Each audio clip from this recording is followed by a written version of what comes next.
Bom, meu nome é Romils. Eu lancei um vídeo no YouTube alguns dias atrás, onde eu falei sobre o pequeno chifre de Daniel, capítulo 8, versículo 9. Ali eu mostrei que o pequeno chifre não é Eteóquio Epifânio, e sim Roma, o surgimento do Império Romano. Se você não assistiu, assista lá para você entender o que eu estou falando aqui. Então veja bem, esse pequeno chifre, ele não é Eteóquio Epifânio. Por quê, Romils? Porque Eteóquio Epifânio, ele não tem todas as características que esse pequeno chifre tem. E Eteóquio Epifânio não se tornou tão poderoso o quanto esse pequeno chifre se tornou. Esse pequeno chifre é Roma, é o Império Romano. O Império Romano se tornou uma potência. Eteóquio Epifânio não se tornou essa potência que o Império Romano se tornou. Então Eteóquio Epifânio não é o pequeno chifre de Daniel, capítulo 8, versículo 9. Nós sabemos que Eteóquio Epifânio, ele profanou o templo em Jerusalém. Ele sacrificou um porco em cima do altar, ele colocou a imagem de Zeus dentro do templo, mas ele não se tornou a potência que esse pequeno chifre se tornou. Ele não tem as qualificações para ser o pequeno chifre de Daniel, capítulo 8, versículo 9. Por quê, Romils?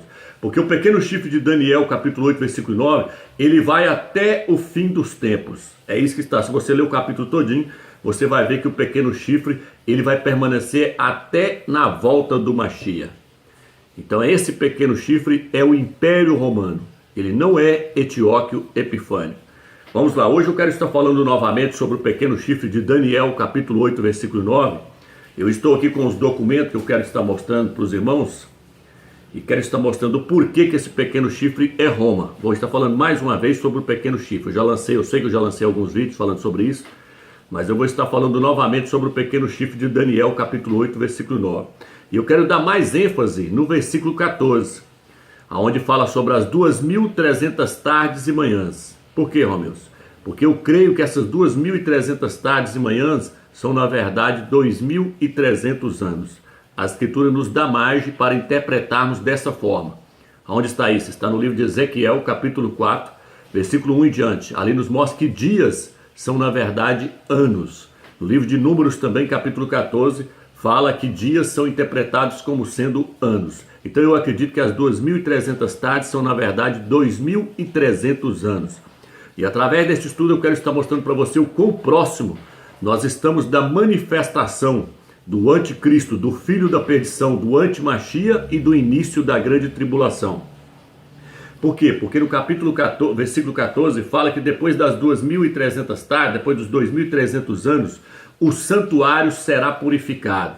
Que santuário é esse, amigo? Esse santuário que não está se referindo ao santuário lá em Jerusalém. Está falando da igreja, está falando do templo do Eterno, que é a igreja. A igreja vai ser purificada. Na Bíblia de Jerusalém fala, será feito justiça ao santuário. Veja bem, como é que a pessoa vai fazer justiça a um monte de concreto, de pedras? Então esse santuário aqui não está se referindo a um templo feito por mãos de homens, e sim da igreja do Mashiach que foi profanada. Ela precisa ser purificada, precisa ser feita justiça para a igreja. Por quê? Porque o pequeno chifre aqui, ele danificou, não foi o templo feito por mãos de homens. Esse pequeno chifre, ele danificou, foi a igreja do Mashiach. Então vamos lá, vamos começar o estudo. Veja bem, em Daniel capítulo 8, o Eterno dá a visão para Daniel sobre os reinos que haveriam de governar a terra. No capítulo 2, o Eterno dá a interpretação para Daniel do sonho que Nabucodonosor teve. Nabucodonosor teve um sonho com uma estátua, e aí o Eterno revelou para Daniel, deu a interpretação para Daniel daquela estátua. E aí Daniel começou a interpretar para Nabucodonosor. Está no capítulo 2 de Daniel. Daniel falou que a cabeça da estátua era o império da Babilônia. Depois Daniel falou para Nabucodonosor que o próximo reino que viria depois do dele era os Medo-Persas, representado pelos dois braços da estátua. E os Medo-Persas conquistaram a Babilônia no ano 539. Então veja bem que é um reino conquistando o outro. A estátua está descendo. Os Medo-Persas conquistaram o reino da Babilônia que estava governando na época de Daniel. Os Medo-Persas conquistou a Babilônia no ano 539. Depois o próximo reino seria o ventre da estátua com as coxas, o ventre de bronze. O ventre de bronze era o surgimento da Grécia, a Grécia de Alexandre o Grande. O rei da Grécia era Alexandre o Grande. Alexandre o Grande conquistou os Medo-Persas no ano 331 antes do Mashiach. Então veja bem, é um reino conquistando o outro. Os Medo-Persas conquistou a Babilônia, depois veio a Grécia de Alexandre o Grande e conquistou os Medo-Persas. E aí depois o próximo reino era as pernas da estátua, que era o Império Romano Oriental e o Império Romano Ocidental. Cada perna da estátua representava o Império Romano Oriental e o Império Romano Ocidental. Os dedos da estátua ainda não surgiu. O último reino a surgir agora é os dedos da estátua. Então o último reino vai ser representado pelos dedos, pelos pés, pelos dedos da estátua. Os 10 dedos representam 10 países que vão se levantar agora no final dos tempos para dar o poder para o anti-Machia governar. E esses 10 países vão surgir do reino anterior. Os dedos vão surgir das pernas da estátua. O reino anterior, o reino de Roma. O reino de Roma vai surgir pela última vez agora, mas na forma de 10 países, que está sendo representado aqui pelos 10 dedos da estátua. Mas já no capítulo 8 de Daniel, o Eterno não usa uma estátua para mostrar para Daniel os reinos que haveriam de governar o mundo. O Eterno ali usa animais. Em vez do Eterno usar a estátua, ele usou animais. E o primeiro animal que Daniel viu foi um carneiro. O carneiro foi representado ali pelos Medo-Persas. Está no Daniel capítulo 8, versículo 4. E no versículo 20, o Eterno dá a interpretação para Daniel dizendo o que é o carneiro. O carneiro que viste com seus 2 chifres são os reis dos Medo e Pérsia. Então os 2 chifres, cada chifre representava os Medo e Pérsia. Então o carneiro que ele viu representava o reino dos Medo-Persas que iria conquistar a Babilônia. Isso no capítulo 8. E aí depois apareceu um outro animal, em Daniel capítulo 8, versículo 4 e 5, apareceu o bode. O bode ali estava representando o reino da Grécia, o reino de Alexandre o Grande. O bode com um chifre na cabeça. E diz que esse bode veio e destruiu os Medo-Persas. Então foi o reino de Alexandre o Grande que destruiu os Medo-Persas. E aí o texto no capítulo 8, versículo 8 diz assim: então o bode, ou seja, a Grécia, tornou-se muito poderoso, mas embora estivesse em seu pleno vigor, seu grande chifre se quebrou. Isso aqui eu já falei sobre isso no outro vídeo também. O grande chifre se quebrando aqui é a morte de Alexandre o Grande. E embora estivesse em seu pleno vigor, porque Alexandre o Grande, embora estivesse no auge do seu vigor, ele estava com 30 e poucos anos, ele deu uma febre nele e ele morreu. Aí o texto diz: seu grande chifre se quebrou, e em lugar dele ergueram-se outros 4 magníficos na direção dos 4 ventos do céu. Está dizendo que depois da morte de Alexandre o Grande, surgiu-se 4 chifres no lugar dele. E esses 4 chifres então agora passaram a governar. Quem são esses 4 chifres, Romildo? São os 4 generais de Alexandre o Grande. Eu já falei isso no outro vídeo anterior. Assista lá que você vai ver. Os 4 chifres aqui representam os 4 generais de Alexandre o Grande que ajudou ele a conquistar o seu reino, os reinos que ele conquistou. O reino da Grécia foi conquistado por Alexandre o Grande e ele teve a ajuda dos seus 4 generais, Ptolomeu, Seleuco, Licimaco e Cassandro. Esses foram os 4 generais de Alexandre o Grande. E esses 4 generais aqui são os 4 chifres que vieram depois da morte de Alexandre o Grande. Quando Alexandre o Grande morreu, o reino da Grécia foi dividido para os seus 4 generais. Aí o texto continua dizendo, o versículo 9 diz assim: de um deles saiu um pequeno chifre. De um deles aqui pode ser de um dos 4 chifres, ou então de um dos 4 ventos do céu. Eu acredito que seja de um dos 4 ventos do céu, de uma das 4 direções dos ventos aqui, do vento aqui. Então veja bem, esse pequeno chifre aqui não é Etíoque Epifânio. Daniel capítulo 8, versículo 9 diz: de um deles saiu um pequeno chifre, que depois cresceu muito, tanto na direção do sul, como na direção do oriente, como na do país do esplendor. E diz: ele ergueu-se até contra os exércitos dos céus, derrubando por terra parte do exército e das estrelas, e calcando-as aos pés. Está dizendo que esse pequeno chifre aqui, quando ele começou a surgir, a primeira coisa que ele fez foi ir para o sul, depois para o oriente e depois para a Terra Santa. Que pequeno chifre é esse, meu Deus? O Império Romano. Aqui a Escritura está nos mostrando o surgimento do Império Romano.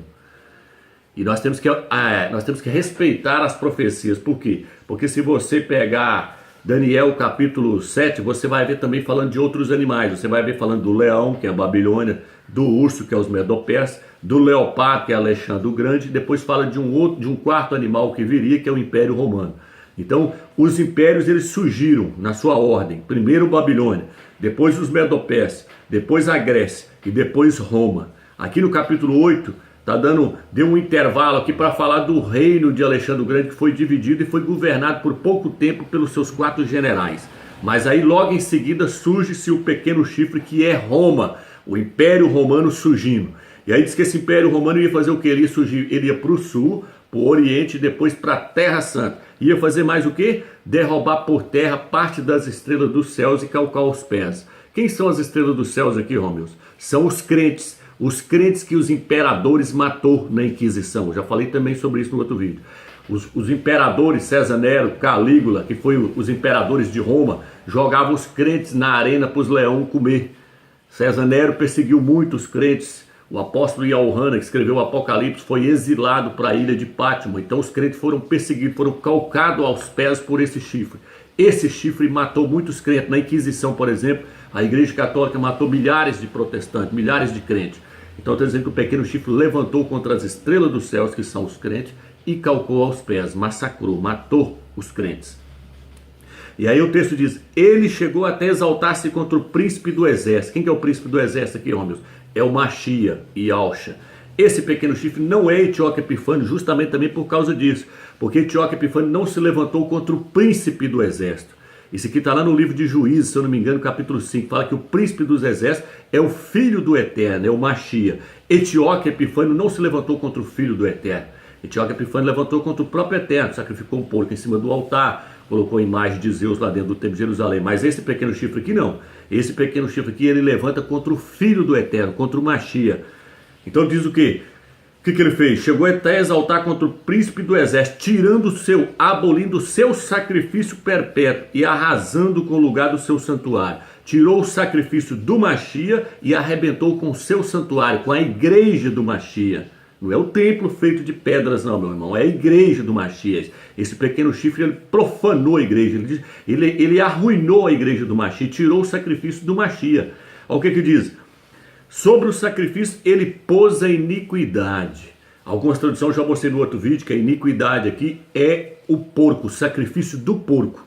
Esse pequeno chifre aqui, que é Roma, ele tirou o sacrifício do cordeiro, que é Ialcha, o Machia, e colocou o sacrifício do porco. Que porco é esse, Romeus? Jesus, Iesus. O nome Jesus vem de Iesus. Iesus no latim significa isto é um porco, isto é um suíno. Se você não assistiu o vídeo, assista lá, o pequeno chifre que eu lancei, você vai ver eu te mostrando os documentos, as folhas, tudo. Estou passando rápido aqui porque a minha ênfase aqui é no versículo 14, que eu quero falar das 2.300 tardes. Então esse pequeno chifre aqui, ele tirou o sacrifício do cordeiro, porque Ialcha representa o cordeiro. Está no livro de Jeremias capítulo 11, versículo 19, fala, eu era como um cordeiro. Eu era como um cordeiro, o Machia falando, que foi levado ao matadouro, mas não sabia que eles planejavam projetos contra mim, dizendo, destruamos a árvore com o seu nome para que não haja mais memória do seu nome. Então o que Roma fez? Roma matou o Machia, porque Roma também o Machia foi julgado pelo Império Romano, foi entregue na mão do Império Romano, o Império Romano pregou o Machia no madeiro, matou o Machia. E aí Roma fez o que então, Roma? Roma tirou o sacrifício do cordeiro e colocou o sacrifício do porco quando ela trocou o nome do Machia. Porque Ialcha significa Ial salva. E Roma colocou Iesus, que significa isto é um porco. Então ela tirou o sacrifício do cordeiro e diz o quê? E no seu lugar pôs a iniquidade. Eu tenho uma tradução que traduz assim, colocou a oferta nojenta, colocou a coisa imunda. E aqui no texto fala que até quando vai ocorrer isso aí, essa abominação desoladora, essa abominação aqui que está aqui no versículo 13. Olha o que ele diz, eu vou estar lendo. Derrubou por terra a verdade. Então ouviu o santo a falar e outro santo que disse, e falava, quando irá a visão do sacrifício perpétuo, da desolação da iniquidade, da abominação. A palavra abominação que quando você olha no hebraico, ela está ligada ao porco, lá no Velho Testamento, no livro de Levítico, eu também já falei sobre isso no outro vídeo. Então essa iniquidade que foi colocada no lugar do sacrifício do Machia aqui está relacionada ao porco. Por quê? Porque Roma, o Império Romano, o símbolo do Império Romano, para quem não sabe, é o porco.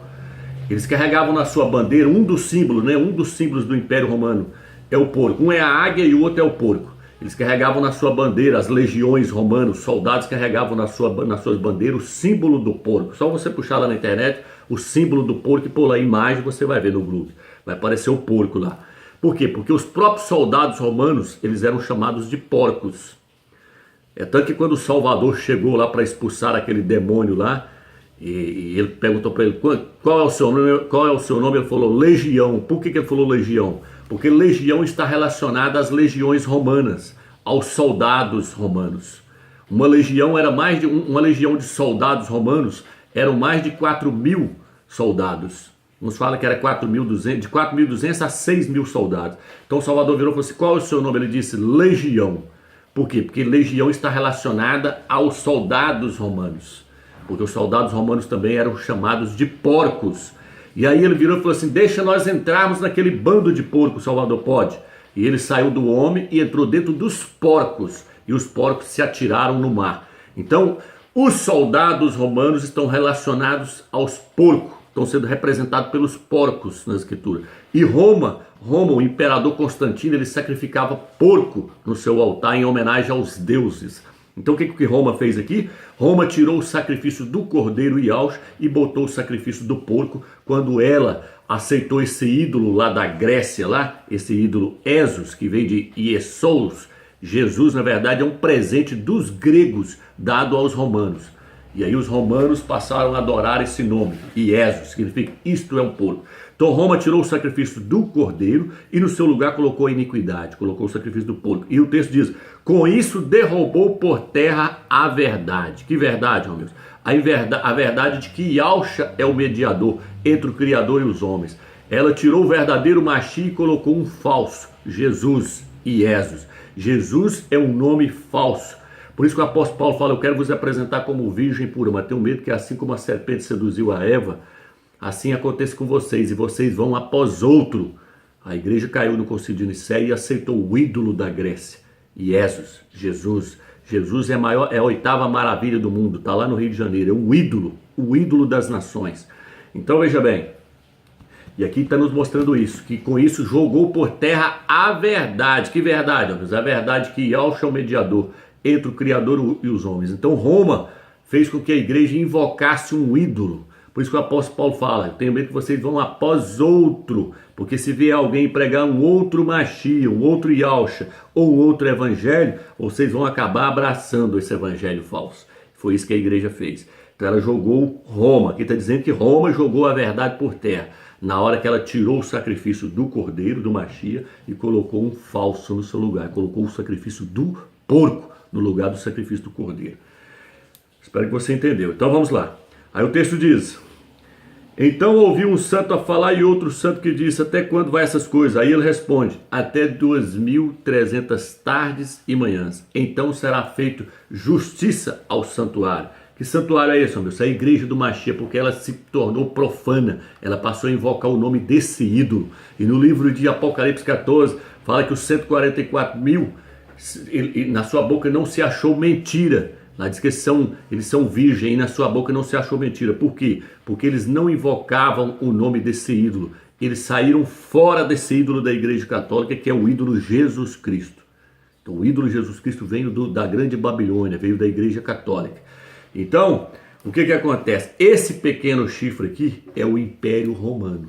O Império Romano que começou a ser governado pelos imperadores e chegou numa certa altura da história que esse Império Romano foi entregue na mão dos papas. E hoje quem está em cima do Império Romano, segurando as rédeas do Império Romano, é o Vaticano, são os papas. Por isso no Apocalipse 17 fala que foi visto uma mulher montada numa besta. A besta ali é o Império Romano, a mulher é a Igreja Católica. Uma mulher montada numa besta, a mulher montada no Império Romano governando ele. Quem está governando o Império Romano hoje? A Igreja Católica, porque o Império Romano ele não deixou de existir, ele está amortecido, mas ele vai despertar.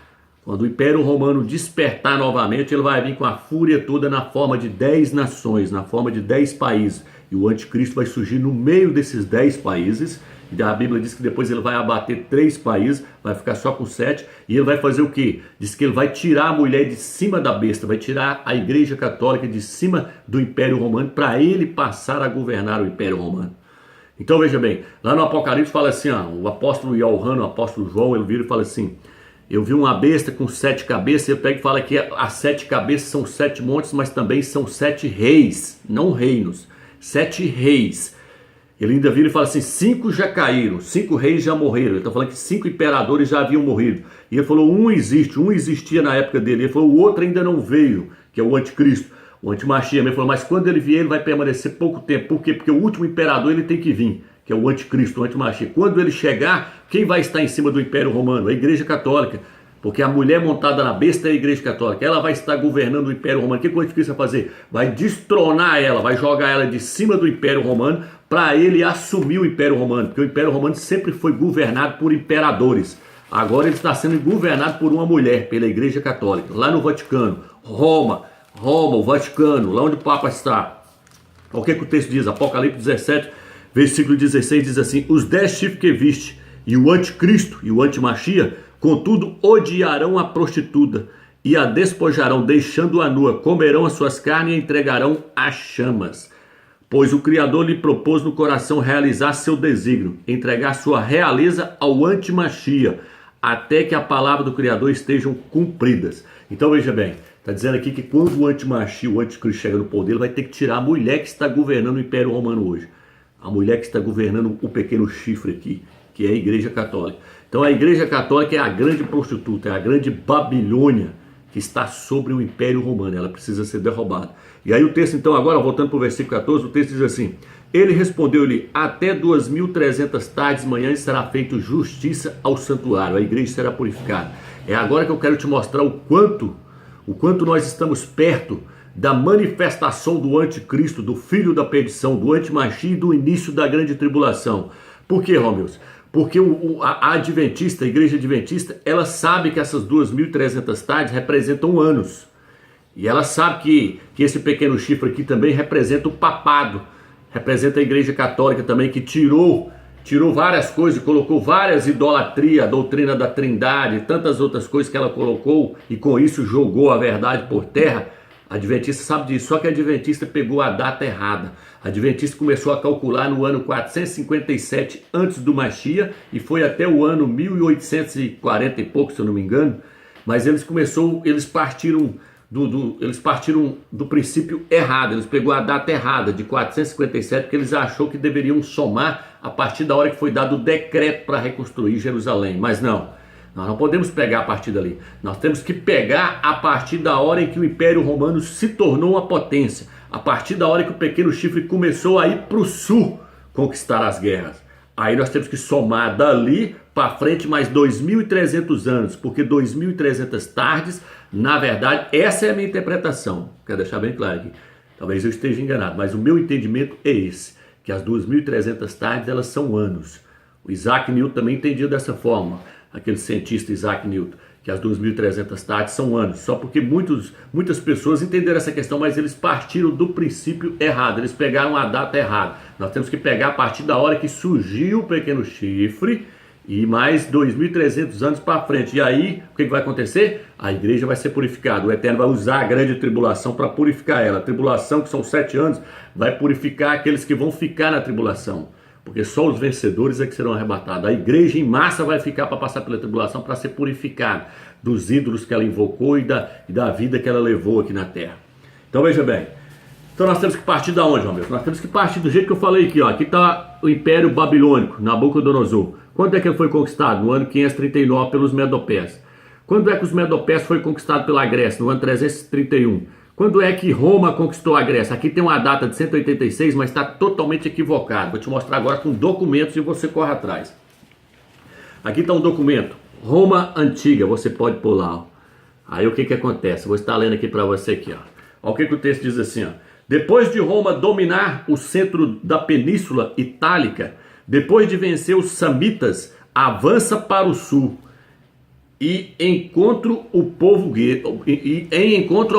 grego. Então está dizendo que Roma foi para onde? Para o sul. Para combater quem, Romeu? Está dizendo que foi para o sul para combater os gregos. O que está escrito em Daniel capítulo 8, versículo 9? Diz, de um deles saiu um pequeno chifre que depois cresceu muito, tanto na direção do sul. Na direção do sul então estava quem, Romeu? Os gregos. Aqui, os gregos estavam na direção do sul, mas Roma tinha que ir para o sul mesmo, Romeu. Por quê? Porque quem é o império que estava governando antes de Roma aqui, ó? A Grécia. Quem estava lá no sul? Os gregos, a Grécia. Então Roma, se ela quisesse se tornar uma potência, se o pequeno chifre quisesse se tornar uma potência, ele tinha que destruir a Grécia. Assim como a Grécia destruiu os Medo-Persas destruíram os babilônios. Então é um reino conquistando o outro. Nós temos que respeitar isso. E essas pessoas não viram isso. Então Roma foi para o sul combater os gregos. Foi lá para Magna Grécia. Magna Grécia. O que é Magna Grécia? Significa a Grande Grécia. Lá onde estava concentrado o reino dos gregos. Roma foi para lá, para o sul. E Roma destruiu os gregos. E a partir daí, meu amigo, Roma virou uma potência. Vou pegar aqui agora, ó. Vou pegar aqui agora outra passagem para você ver, ó. No ano 390, Roma foi destruída. Roma foi destruída no ano 390 antes do Mashiach, mas ela se refez e criou força novamente. E aí no ano 282, olha o que diz aqui, ó. O expansionismo na Itália inevitavelmente conduziu Roma ao confronto com outras potências em ascensão, liderados por comandantes brilhantes que se provaram grandes adversários. Primeiro, em 282 antes do Mashiach, os gregos de Tetúrio pediram ajuda a Pirro, rei do Epiro, na sua luta contra os romanos. Então veja bem, a primeira vez que Roma teve o contato com os gregos, foi a primeira guerra que Roma teve com os gregos, foi em que ano, Romeus? No ano 282 antes do Mashiach, tá aí, ó. Que no ano 390 Roma foi destruída, mas no ano 382 Roma teve um contato com os gregos. Só você baixar lá, História de Gelo e Fogo, República Romana, História de Gelo e Fogo. Você vai ver isso aqui, ó. No ano 282 Roma foi pro sul, igual está no livro de Daniel, capítulo 8, versículo 9, combater a Grécia. E aí Roma, a partir daí, Roma venceu a Grécia. Levou uns 10 anos para vencer a Grécia, mas venceu a Grécia, destruiu a Grécia. E a partir daí Roma virou uma potência, conquistou as guerras púnicas e depois invadiu a Grécia de Alexandre o Grande, que está aqui nessa folha aqui também, você vai baixar lá na internet e você vai ver. Aqui, ó. Roma continuou sua expansão e lançou-se em conflitos pelo domínio do Mediterrâneo Oriental contra os herdeiros de Alexandre Magno, de Alexandre o Grande, contra os herdeiros de Alexandre o Grande, os diatocos, os reinos heleníticos, os reinos da Grécia. Então veja bem, quando eu descobri agora então que a data é 282, eu posso pegar aqui, deixa eu ver se eu acho mais alguma folha aqui. Eu não vou ter aqui outra folha não, mas você pode pesquisar aí que você vai ver que Roma no ano de 282 foi o primeiro contato que ela teve com a Grécia. Isso você vê na internet, você pode pesquisar. Foi ali que Roma, quando ela foi para o sul, igual está no livro de Daniel, capítulo 8, versículo 9, que surgiu o pequeno chifre.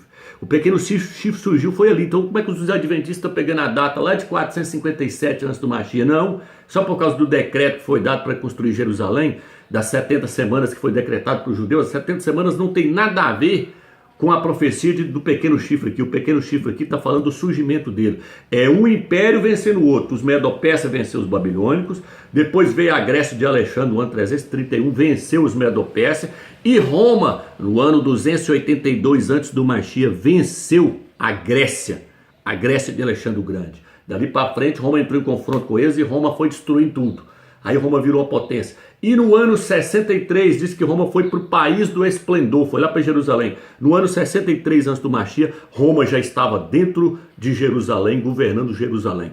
É tanto que o Mashiach morreu pela mão dos romanos. Os judeus entregou o Mashiach na mão de Pilatos, Pilatos julgou o Mashiach e pregou no madeiro. Quem mandava lá em Roma na época que o Mashiach chegou? Quem mandava em Jerusalém? Eram os romanos. Então Roma aqui, meu amigo, esse pequeno chifre não é Antioco Epifânio, que Antioco Epifânio não levantou contra o Mashiach. Antioco Epifânio levantou contra o Eterno. O pequeno chifre levantou contra o próprio Salvador, tirou o seu sacrifício perpétuo, colocou o sacrifício do porco no lugar, colocou a Trindade, colocou Maria, Mãe de Deus, colocou os santos, colocou várias coisas, profanou várias coisas, profanou a igreja do Mashiach. Aí o anjo pergunta, até quando vai isso? Ele falou, vai passar 2.300 tardes, vai passar 2.300 anos que esse pequeno chifre vai ficar no poder, até na volta do Salvador. Quem vai estar no poder é o Império Romano. Vai surgir na forma dos 10 dedos da estátua. No livro de Daniel capítulo 7 fala que os 10 dedos da estátua é o reino anterior que já existia. É as pernas da estátua, que era o Império Romano, só que agora na forma de 10 países. Então vai levantar 10 países na Europa e o Antimachia vai levantar lá no meio, que nós cremos que já está aí hoje na Terra, que é Emmanuel Macron, tudo indica que é ele. Então veja bem, quando você soma 282 que é o surgimento do pequeno chifre, Roma, mais 2018, você tem 2.300 anos. 282 antes do Salvador, mais 2018, que nós vamos inteirar agora, você tem 2.300 anos. Então eu acredito que nós estamos vivendo os últimos dias na face da terra. Por isso que a parábola da figueira é para agora. Dia 29 de novembro se completa 70 anos que Israel voltou para o seu país. E a Bíblia diz que essa é a última geração, é a geração do fim. É a geração que viria o Filho do Homem vindo sobre as nuvens do céu com grande poder e glória. Então tudo está convergindo para agora. A profecia de Judá ben Samuel, aquele rabino lá, ele profetizou que o antimachia entraria em Jerusalém nesse ano jubileu, porque nós ainda estamos no ano jubileu. Então veja bem, tudo converge para agora. Por isso que nós estamos vendo que está faltando água em várias partes do Brasil. Apesar que agora começou a chover, mas mesmo assim essa chuva não vai resolver o problema. O mundo, a água está entrando para dentro do chão. Tem uma cidade aqui perto da minha cidade que ela fica a 100 quilômetros daqui. E ela tem mais de 100 mil habitantes e ela está sendo abastecida com caminhão-pipa. Por quê? Porque os rios lá em volta estão secando.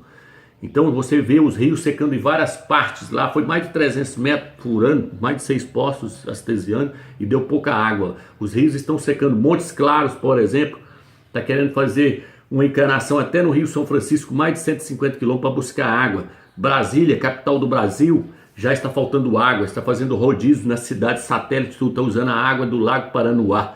Lá nos Estados Unidos, está faltando água no mundo inteiro. Nos Estados Unidos, gasta-se mais de $1 bilhão, $1 milhão para poder furar um poço artesiano, porque os poços artesianos lá são com mais de 600 metros de fundura. E a Bíblia diz o que? Os rios e as suas lagoas secarão no final dos tempos. Então o Eterno nos mostra que no final dos tempos as coisas seriam dessa forma. Tudo está convergindo para agora. A Bíblia diz que no final dos tempos a tecnologia ia avançar. O Eterno falou para Daniel, Daniel, não é para o seu tempo, é para o tempo do fim, quando a ciência, o conhecimento se multiplicará. No mês de dezembro agora de 2017, os médicos estão querendo fazer transplante de cabeça, tirar a cabeça de um paciente e passar para o corpo do outro. Então nós vemos que os homens já estão querendo se passar por deuses. Por quê? Porque a tecnologia evoluiu. A tecnologia atingiu uma proporção imensa, assim como a Bíblia fala que ia acontecer. E os homens fabricaram bombas atômicas hoje. A tecnologia estão usando ela também para o mal. No livro de Zacarias fala que a carne do homem ia apodrecer ainda estando em pé. Todos aqueles que tentassem invadir Israel. Vai acabar aqui o vídeo, mas é isso mesmo. Então, o que acontece? Hoje nós temos bombas atômicas que dá para explodir o globo da Terra. Se soltar todas elas de uma vez, o planeta Terra vai para o pau. Por quê? Porque o homem avançou, a tecnologia avançou. O próprio Salvador, se aqueles dias não fossem abreviados, ele disse, se aqueles dias não fossem abreviados, carne nenhuma se salvaria. Carne. Por quê? Porque os homens iriam entrar em guerra entre si e eles mesmos iriam destruir o planeta Terra. Então o Salvador fala, se aqueles dias não fossem abreviados, porque a tribulação vai ser 7 anos, mas os últimos 3 anos e meio é que vai contar mesmo, porque os últimos 3 anos e meio são chamados de grande tribulação. Então eu acredito que nós já estamos vivendo os últimos dias na face da terra. Eu vou encerrar o vídeo aqui, espero que você entendeu. 2282 foi o surgimento do pequeno chifre. E mais 2018 nós temos 2000